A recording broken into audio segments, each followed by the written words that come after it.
हे स्वामी, मैं आपसे यह पूछना चाहती हूँ कि इस जगत में ऐसा क्या है जिससे मनुष्य समाज में महान बन जाता है। ये प्रिय, तुम्हारा ये प्रश्न अति उत्तम है। इस संसार में प्रेम से बड़ी वस्तु कोई नहीं है। प्रेम के सहारे कुछ भी प्राप्त किया जा सकता है। प्रेम की सहायता से मनुष्य अपने जीवन में कुछ भी प्राप्त कर सकता है। आप जिसकी कल्पना भी ना किए होंगे वो भी प्रेम के सहारे प्राप्त हो सकता है। ये प्रिय, प्रियतम प्रेम है वही चीजें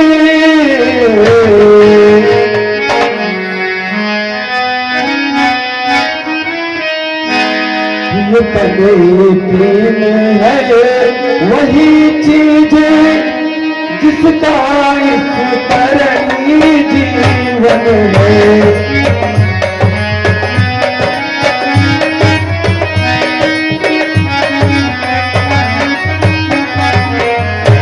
प्रियतम प्रेम है वही चीज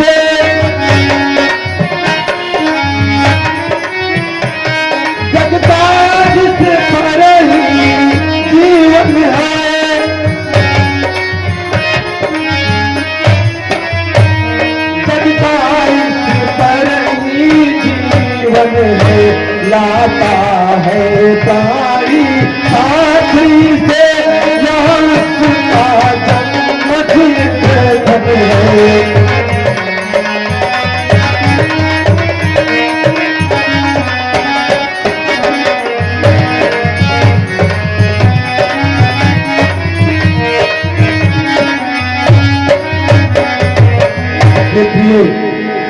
ईश्वर के बाद यदि कोई महान वस्तु की गणना होती है तो वह निसंदेह प्रेम की ही होती है। तो ईश्वर के बाद महान वस्तु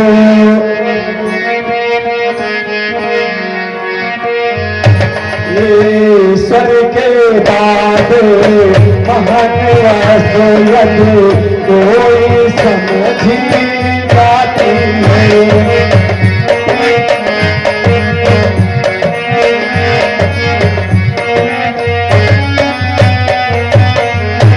ईश्वर के बाद महान वस्तु यदि कोई समझी जाती है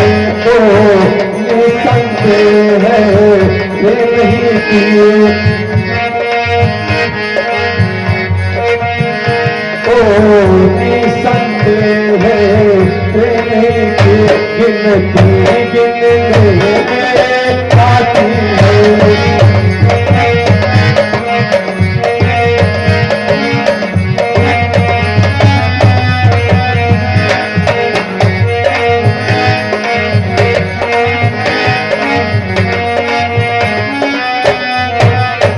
ये प्रिय, प्रेम कई प्रकार के होते हैं। समाज प्रेम, देश प्रेम और ईश्वर प्रेम। प्रेम की सहायता से कुछ भी प्राप्त किया जा सकता है। सबसे अच्छा जीवन गृहस्थ जीवन को माना गया है। तो फिर गृहस्थ जीवन से आगे बढ़े, गृहस्थ से आगे बढ़े जब जाति प्रेम में आता है।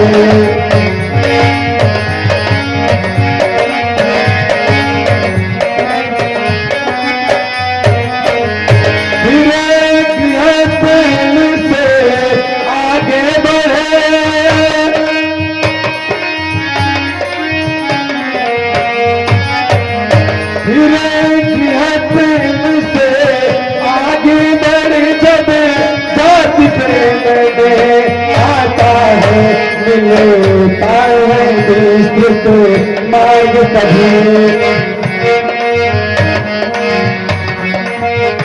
मिलता है विस्तृत मार्ग कभी, झटके से में आता है।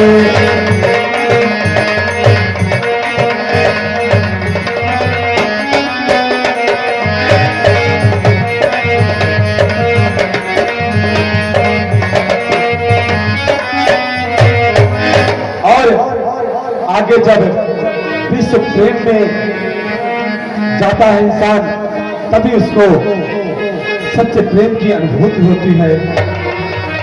तो आगे फिर विश्व प्रेम में जा,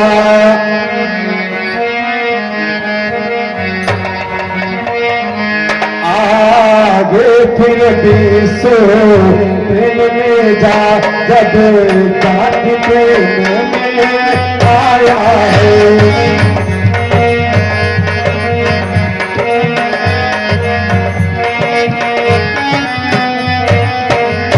आगे फिर विश्व प्रेम में जा, जब जाति प्रेम में आता है।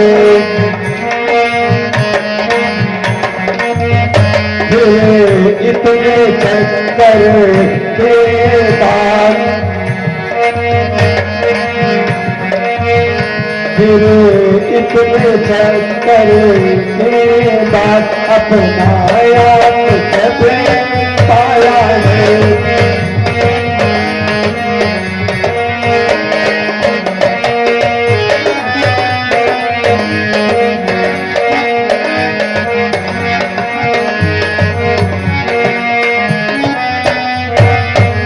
ये प्रिय, प्रेम ही वह वस्तु है जिसके सहारे इस संसार में, इस भूमंडल में कुछ भी प्राप्त किया जा सकता है।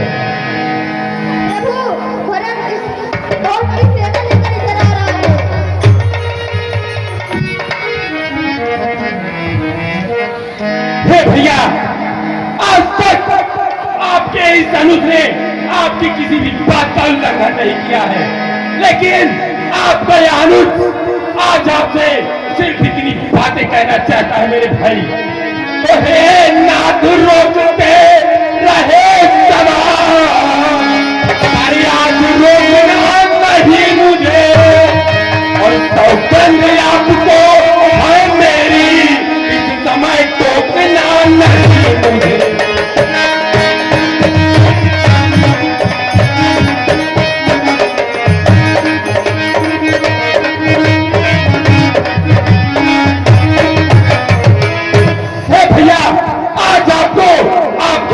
की सौगंध है, आप हमें तनिक भी रोकेंगे नहीं मेरे भाई। तो यदि सुविधा क्या हूं मैं, तो उसका गर्व निकाल दूंगा। फिर नाम दुहाई भर भर में बिजली पर उसे सुला दूंगा।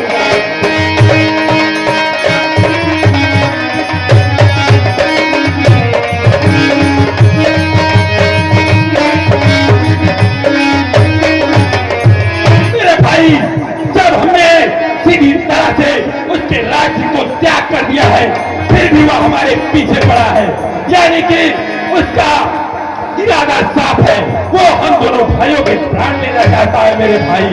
इसलिए आप आज अपने अनुज को तनिक भी वंचित नहीं करेंगे। शांत हो जाओ लक्ष्मण, इतना क्रोध करना शोभा नहीं देता है। भरत हमारा भाई है, मैं उसे खूब जानता हूं, वह तो पहले ही गिर चुका है। हे लक्ष्मण, पहले तो भरत गिर गया है। हे लक्ष्मण, पहले तो भरत गिर गया है, यह नहीं समझ में आता है।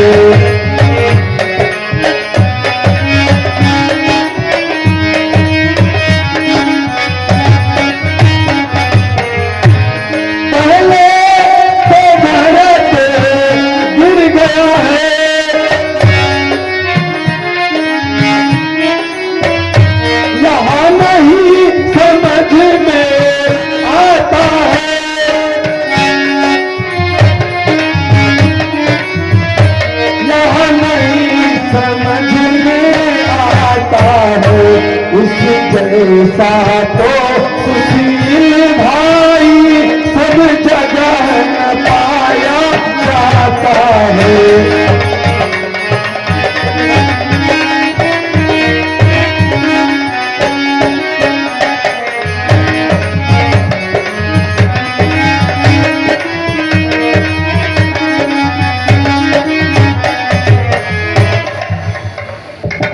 हे भैया, मैं आपकी सभी बातों से सहमत हूं, लेकिन आपकी ये बातें भरत पर तभी तक लागू होती है जब तक भरत धर्म और नीति के मार्ग पर प्रशस्त था। लेकिन आज भरत बिल्कुल अधर्म और पाप के मार्ग पर प्रशस्त है मेरे भाई। इसलिए मैं आपकी बातों से बिल्कुल भी सहमत नहीं हूं भैया। तो जब तक भरत था धर्मवान, हम उसको दबाना सकते थे।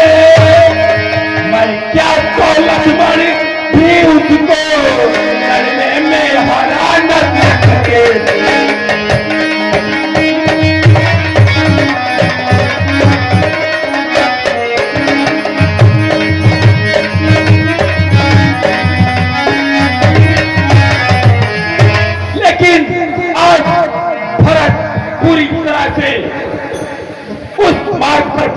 भैया, जिस मार्ग पर कोई भी भाई बिल्कुल नहीं जाना चाहेगा मेरे भाई।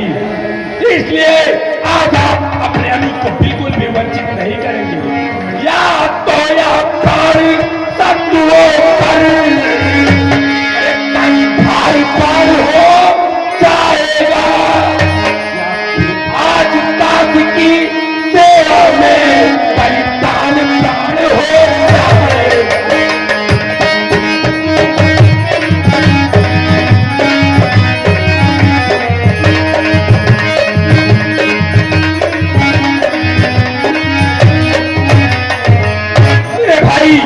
आज आपको आपके अनुज की सौगंध है भैया, आज आप हमें बिल्कुल वंचित मत करना। आज यह लखनलाल इस एक बार से भरत की संपूर्ण सेना का या तो सफाया कर देगा या इस रणभूमि में स्वयं का त्याग कर देगा मेरे भाई। हे लक्ष्मण, तुम्हारा इतना क्रोध करना सर्वथा अनुचित है। अरे भरत हमारा भाई है, पहले हम उसे समझ लेते हैं। हो सकता है वो हमारे पास कुछ मांगने के लिए आ रहा हो, हमसे मिलने के लिए आ रहा हो। इतना क्रोध करना उचित नहीं है लक्ष्मण, शांत रहो। पहले भैया हाथ को आने दो।